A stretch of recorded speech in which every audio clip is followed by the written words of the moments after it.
क्या आपने कभी सोचा है कि जब इंसान की मृत्यु होती है तो उसके बाद आत्मा के साथ क्या होता है? क्या सब कुछ उसी क्षण समाप्त हो जाता है या फिर वहीं से एक नई यात्रा शुरू होती है? यह प्रश्न हजारों वर्षों से मनुष्य के मन में उठता रहा है। हर व्यक्ति कभी न कभी यह सोचता है कि मृत्यु के बाद क्या होता है। क्या आत्मा सच में शरीर छोड़ देती है? क्या वह अपने परिवार को देखती है? क्या उसे अपने कर्मों का फल मिलता है? आज हम आपको बताएंगे मृत्यु के बाद के उन रहस्यों के बारे में जिनका वर्णन प्राचीन ग्रंथों में किया गया है।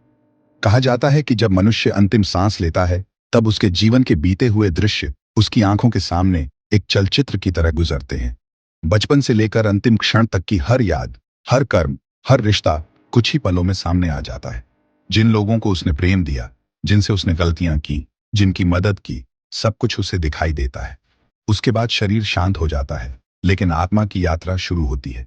माना जाता है कि आत्मा तुरंत शरीर को नहीं छोड़ती, बल्कि कुछ समय तक अपने प्रियजनों के आसपास रहती है। वह सबको देखती है, सुनती है, लेकिन किसी से बात नहीं कर पाती। वह अपने घर वालों को रोते हुए देखती है, लेकिन उन्हें सांत्वना नहीं दे पाती। यही कारण है कि मृत्यु के बाद घर का वातावरण भारी और विचित्र महसूस होता है। कई लोग कहते हैं कि उस समय घर में एक अनजानी उपस्थिति महसूस होती है। गरुड़ पुराण के अनुसार कुछ समय बाद यमदूत आत्मा को लेने आते हैं।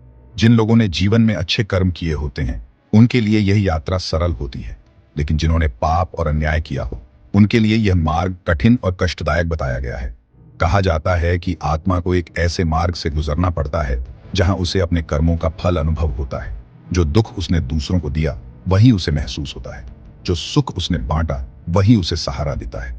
फिर उसे यमलोक ले जाया जाता है, जहां यमराज और चित्रगुप्त उसके जीवन का पूरा लेखा जोखा देखते हैं। वहां न धन काम आता है, न शक्ति, न पहचान। वहां केवल कर्मों का मूल्य होता है। अच्छे कर्म करने वालों को शांति और उच्च लोक प्राप्त होते हैं, जबकि बुरे कर्म करने वालों को अपने कर्मों का दंड भुगतना पड़ता है। यही कारण है कि हमारे सनातन धर्म में कर्म को सबसे बड़ा धर्म कहा गया है। यही कारण है कि मृत्यु के बाद 13वीं और पिंडदान का महत्व बताया गया है। कहा जाता है कि इन क्रियाओं से आत्मा को आगे की यात्रा में शक्ति मिलती है और वह शांति से अपने मार्ग पर बढ़ पाती है। परिवार द्वारा की गई प्रार्थना, दान और स्मरण आत्मा के लिए पुण्य का कारण बनते हैं। इसलिए हमारे पूर्वज इन संस्कारों को बहुत महत्व देते थे। लेकिन सबसे बड़ी सीख यह है कि मृत्यु अंत नहीं, बल्कि कर्मों के हिसाब की शुरुआत है। इसलिए मनुष्य को अपने जीवन में सत्य, दया और धर्म का पालन करना चाहिए। किसी का दिल मत दुखाओ, किसी के साथ छल मत करो, जरूरतमंद की मदद करो, माता पिता का सम्मान करो, क्योंकि यही कर्म अंत समय में आपके साथ खड़े होते हैं। धन, रूप और शक्ति सब यहीं रह जाते हैं। साथ जाता है तो केवल कर्म, महल, गाड़ी, नाम और शोहरत सब यहीं छूट जाते हैं। लेकिन आपने किसी के लिए जो अच्छा किया वही आत्मा के साथ चलता है।